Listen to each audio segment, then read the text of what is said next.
Ace Attorney is a beloved game series created first for the Game Boy Advance. It is an adventure murder mystery series, and its first trilogy released in 2003 to 2004. Fans overseas and from Japan have fallen in love with its interesting logic puzzles, engaging stories, and unique mysteries.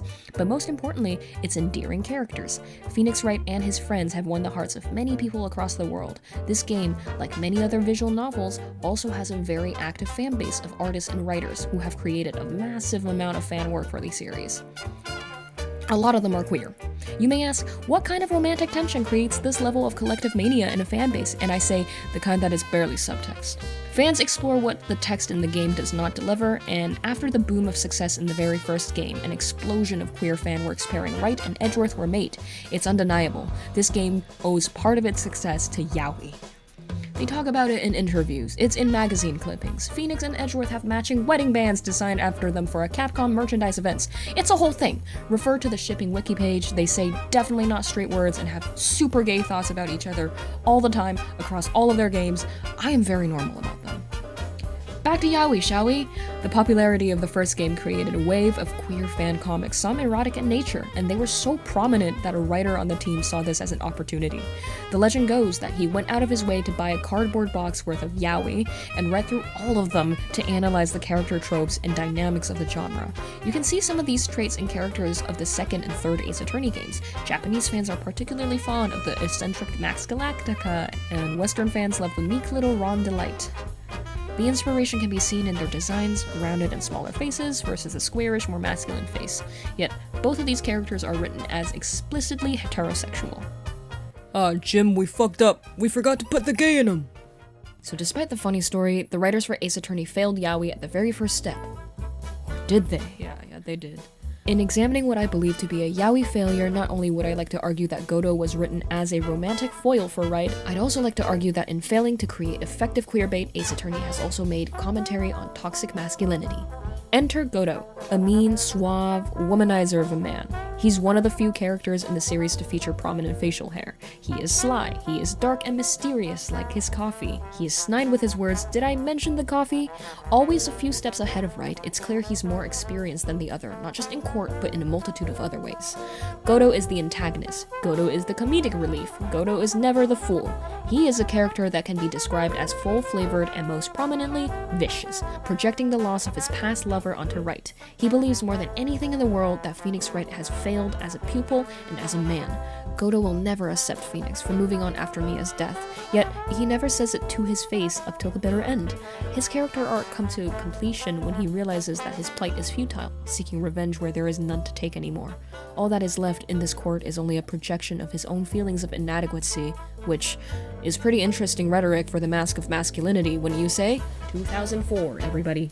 Anyways, as the game comes to an end, he sees the ghost of his lover in a simple gesture made by the man he hates the most in this world, and it's only then he realizes that she lives on in him as he continues to move forward. Godot snaps out of his delusion, finally forced to recognize Wright as the person who is actually living on for Mia's sake, unlike himself, unable to face reality.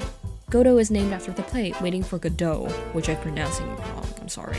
His character is all about stagnancy, pointlessness, waiting, until his mask breaks and Armando, not Godot, begins to move on, forced into motion by the relentless Phoenix Wright. Sounds romantic, right? No.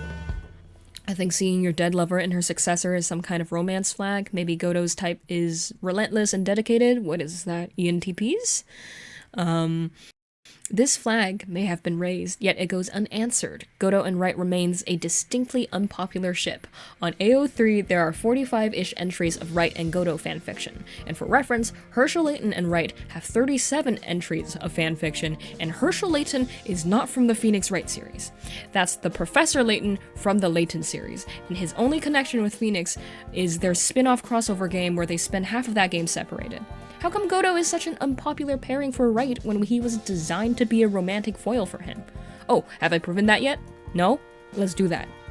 To start, I'm going to prove that Godot was, at the very least, inspired by yaoi and created with some intention to bait fans. Queerbaiting is defined by Nicole Woods and Doug Hardman roughly as situations where queer individuals feel a sense of exploitation or an ulterior motive in queer visibility and depictions.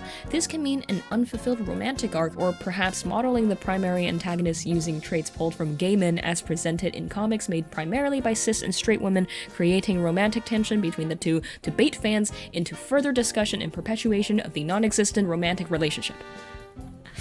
Let's compare Godot's design to Yaoi. As explained by Jiang Cheng and Hao Tian in their research, early stages of yaoi narratives often featured a heteronormative dynamic with an uke replacing the woman in the relationship as the more effeminate, dependent, and more emotional one. Then there is the seme, the person who is more masculine, proactive, and assertive. In fandom discourse, there is often the infamous yaoi hands featuring the unrealistic body proportions. They often have square faces, messy hair, and other design elements that suggest masculinity. Godot was, and I will take no critiques here, at least designed with some level of sex appeal in mind. His character is well dressed, the design features boxy masculine shapes and straight lines. His colors are mature, a deep green and tan. His theme is smooth jazz music. He rocks piercings and facial hair and a square and sharp jaw, and a vest that shows off his broad shoulders. Okay, what about dialogue? What about Godot's demeanor sells him as the fruit punch that he is, no matter what philosophical nonsense he may spew? Well, he's constantly reinforcing the role of a man to the player, goes out of his way to belittle Right as a failure of a man. Godot is mean, demanding, and he constantly pushes Right to his limits to pursue the truth. Godot's annoyingly dominating, a type of character fans like seeing not just in queer content, and since I know you know what I'm talking about, why don't we play a game? Is this a line Godot says to Phoenix in Ace Attorney Trials and Tribulations, or is this a quote from 50 Shades of Grey? Men are like a colony of bacteria. The more heat you apply, the faster they grow. This is your punishment. So close and yet so far. Well, is this nice? I can hear it. The sound of a buzzer. It's going off inside your head at this very moment. The emergency buzzer of your heart.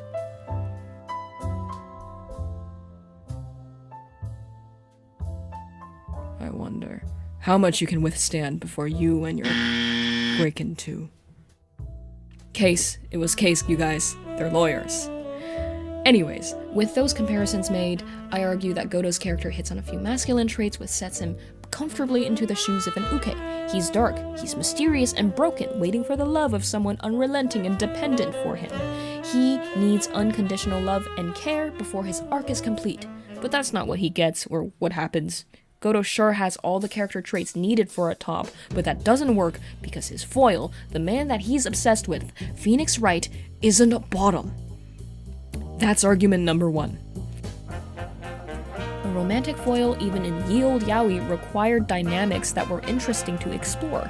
In this hypothetical relationship, Godot obviously takes the dominant role, as he is seen exerting his superior knowledge and skills over the player. However, any dominance Godot puts down in the game will eventually be destroyed because Right will never lose. Right is controlled by the player and is always in the moral right. Godot never actually knows better than the player, which makes all of his exerted power and confidence completely pointless. Right will win the case and prove Godot's arguments wrong. The dominance never stays with him, and the dynamic is only consistent as a clash of beliefs.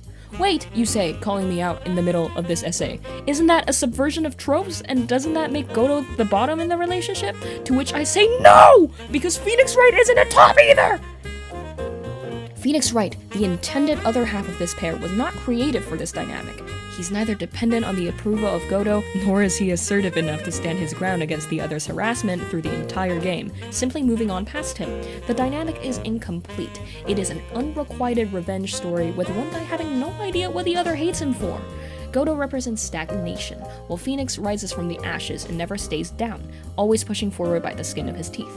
A romantic relationship between these two would be forced, because whatever Godot projects onto Right is not actually a part of his character.